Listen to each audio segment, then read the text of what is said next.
A conspiração, Gênesis 6, como as sociedades secretas e os descendentes dos gigantes planejam escravizar a humanidade de Gary Wayne.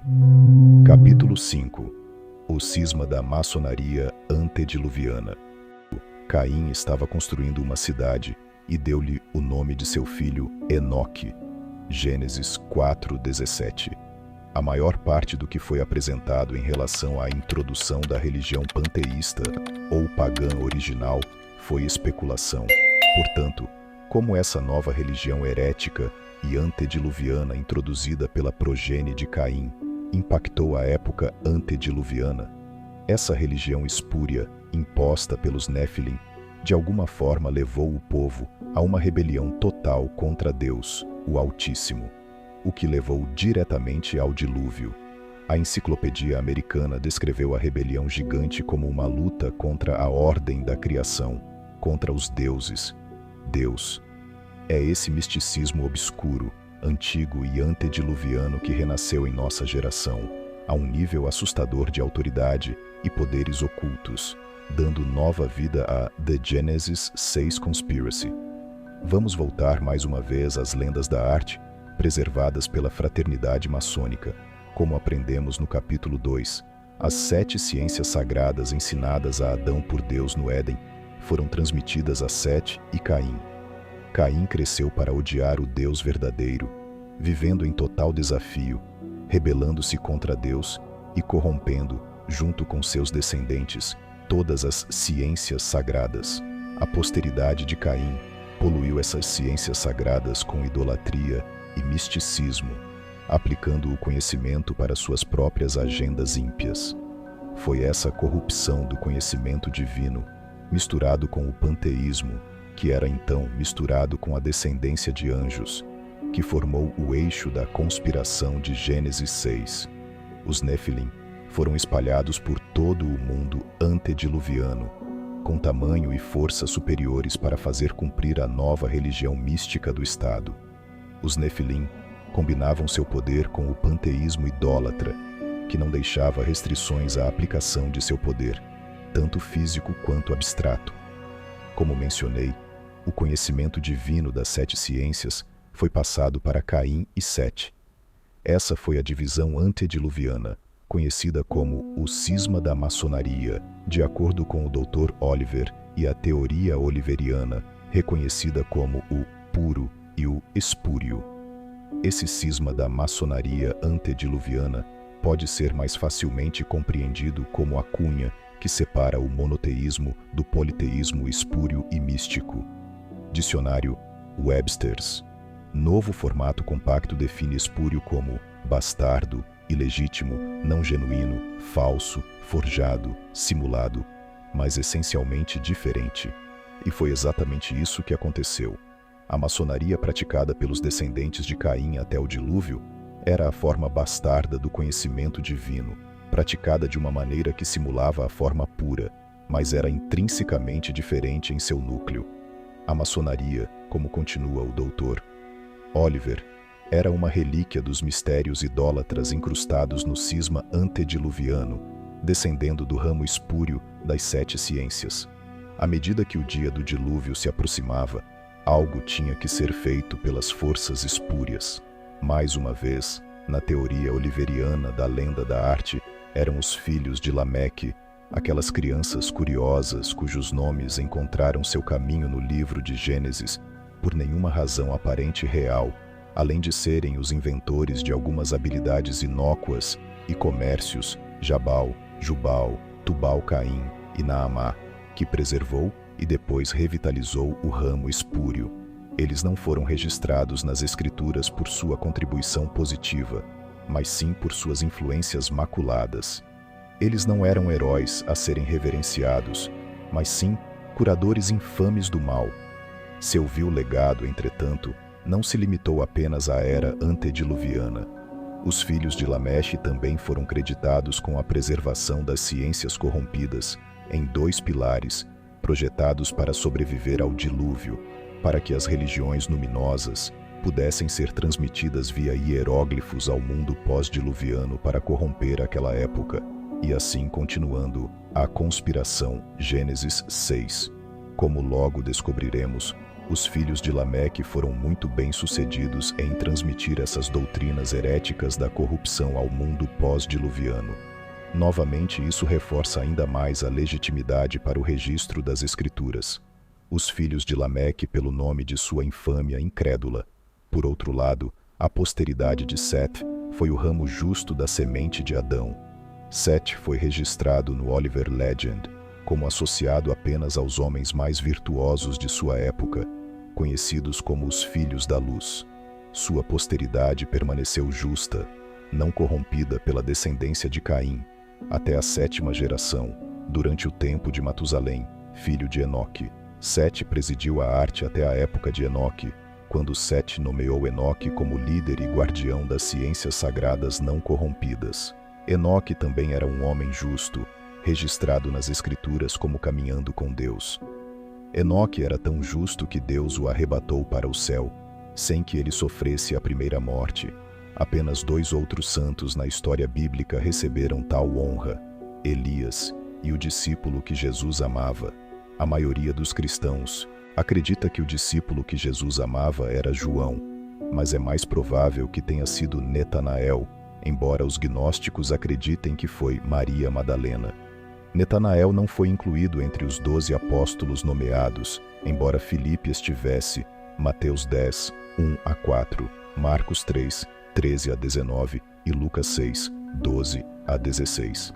Embora Jesus chamasse Filipe e Netanael ao mesmo tempo, João 1, 43-51. Netanael desaparece depois disso, o que me parece muito estranho, mas presume-se que ele permaneceu entre os discípulos depois de ser chamado. Observe o que Jesus disse quando encontrou Netanael pela primeira vez. Aqui está um verdadeiro israelita, em quem nada há de falso. João 1,47. Como você me conhece? Perguntou Netanael. Jesus respondeu: Eu te vi quando você ainda estava debaixo da figueira, antes que Filipe te chamasse. Então Netanael declarou: E desde o primeiro encontro, e muito antes de Pedro reconhecer Jesus como tal, Rabi, tu és o Filho de Deus, você é o Rei de Israel. João 1, 48-49. Você verá coisas maiores do que isso. Ele então acrescentou: Em verdade vocês verão o céu aberto e os anjos de Deus subindo e descendo sobre o Filho do Homem, dando a entender que Netanael estaria presente na ascensão de Jesus. João 1, 50-51. Então, na última ceia, Pedro voltou-se e viu que o discípulo que Jesus amava o seguia. Era este que se encostou a Jesus na ceia e disse: Senhor, quem te vai trair? Quando Pedro o viu e perguntou: Senhor, o que tem ele? Jesus respondeu: Se eu quero que ele fique vivo até que eu volte, o que é que tens? Tens de me seguir. Por causa disso, espalhou-se o boato entre os irmãos de que esse discípulo não morreria. Mas Jesus não disse que não morreria. Ele apenas disse: Se eu quero que ele continue vivo até que eu volte. O que é isso para você? Este é o discípulo que dá testemunho dessas coisas e que as escreveu. Sabemos que seu testemunho é verdadeiro. João 21, 20-25. Todos os 12 apóstolos, incluindo Matias, que substituiu Judas Iscariotes, estavam presentes na ascensão de Jesus, e depois quando 2 anjos desceram e ascenderam ao céu com Jesus, quando os céus se abriram para receber Jesus. Atos 1, 7-14. Mas aquele elogiado aparentemente além os outros discípulos e chamados por Jesus de debaixo da figueira não foram mencionados. De fato estranho, a menos que Netanael seja de fato aquele que Jesus amou. Seja quem for, porém, a pessoa deve ser do sexo masculino, pois ele foi registrado como ele no livro de João. Tanto Elias quanto o discípulo que Jesus amava foram reservados para retornar à terra durante a tribulação para sofrer a primeira morte. Somente os eleitos dos santos, durante a tribulação dos últimos dias, receberão o mesmo tributo que Enoque por não sofrer a primeira morte. eles serão arrebatados e transformados diretamente no céu. Joséfo registrou a posteridade de Sete como pessoas que imitaram as virtudes de Sete, pois ele era virtuoso e de bom caráter. Joséfo também registrou, assim como a história da maçonaria, que a posteridade de Sete foi inventora da sabedoria peculiar da astronomia. Como os descendentes de Sete até Noé eram todos agrários, o conhecimento dos planetas e das estações era vital para sua prosperidade. Sua especialização pode ter sido em astronomia muito avançada, mas Seth e seus descendentes eram muito bem versados em todas as outras 6 ciências. Isso continuou até a 7ª geração. A versão de Anderson, Craft Legend, registrou que o justo emprego foi filtrado para os poucos selecionados que permaneceram leais ao Deus verdadeiro, até que finalmente houve apenas um homem justo de sua época, Noé. A marca pura trabalhou em oposição direta à variedade poluída empregada pela posteridade de Caim. A marca pura incluía adorar e honrar o Deus verdadeiro, sem ritos e cerimônias, ao passo que a marca espúria não deu crédito a Deus por nada. Eles adoravam um panteão de deuses inundado de ídolos, ritos, cerimônias e misticismo. A teoria oliveriana observa que os descendentes de Sete continuaram a abordagem pura, sem os chamados símbolos sagrados, mais secretos, e cerimônias empregadas pelo ramo de Caim. Setianos praticavam um sistema de moral e religião pura. O ramo puro sobreviveu ao dilúvio por meio de Noé, o último dos guardiões da época antediluviana. Ela ressurgiu imediatamente após o dilúvio, por meio dos 3 filhos de Noé, Cam, Sem e Jafet, que continuaram a prática de uma maneira mais limitada. Noé, de acordo com os cabalistas, era uma figura de sabedoria que entendia os mistérios secretos.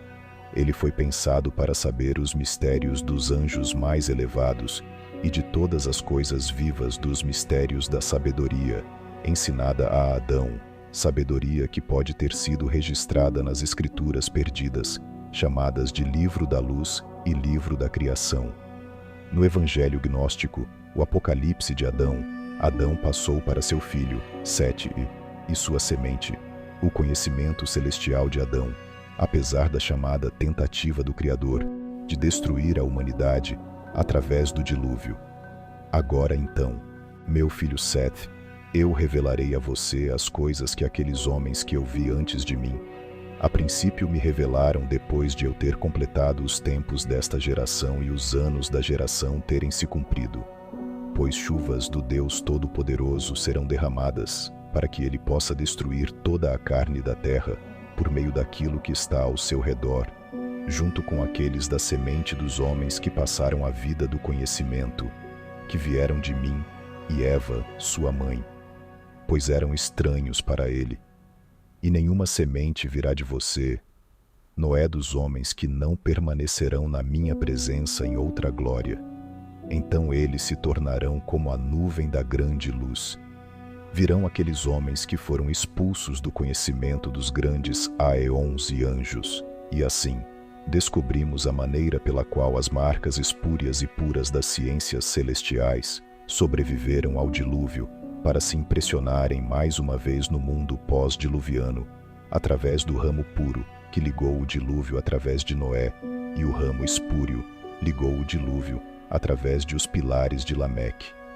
Só que dessa vez, o galho poluído não se casou com os nefilins pós-diluvianos com o mesmo grau de sucesso, poupando aquela época dos horrores da era antediluviana até o fim desta era, nossa geração. Mesmo assim, as ciências espúrias se casaram com outra perturbadora e esquecida força da antiguidade em Babel. Trazer todas essas informações anedóticas sobre as ciências religiosas antediluvianas forma o entendimento básico na compreensão das religiões e sociedades de cobras corrompidas que surgiram da preservação do conhecimento celestial, que então causou o dilúvio.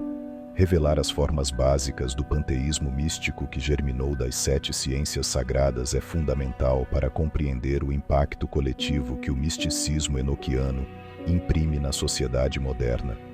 Compreenda também que a era anterior à incorporação da Royal Society, a introdução do pensamento moderno, foi uma época antes que a religião tolerasse o que a ciência tinha a dizer.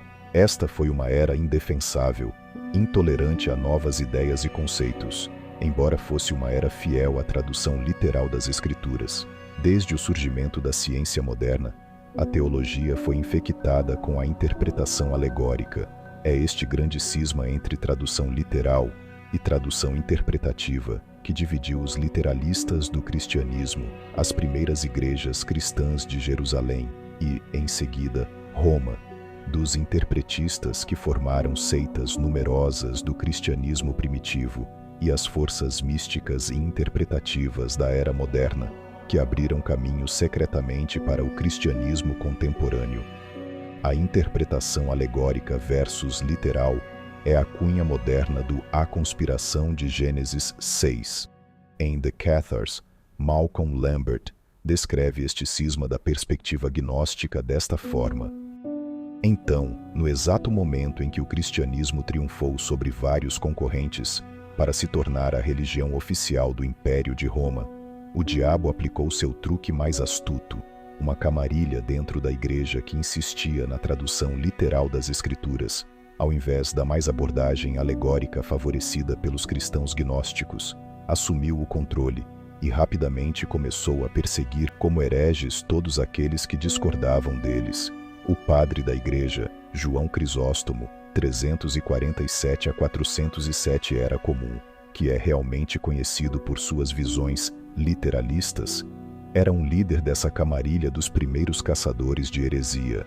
Devemos agora dar um passo para o lado, brevemente, para investigar um patriarca antediluviano, excepcionalmente enigmático, a quem se atribui grande parte da natureza definidora das ciências sagradas. Precisamos considerar se sua aplicação das ciências deve ou não ser considerada espúria ou pura.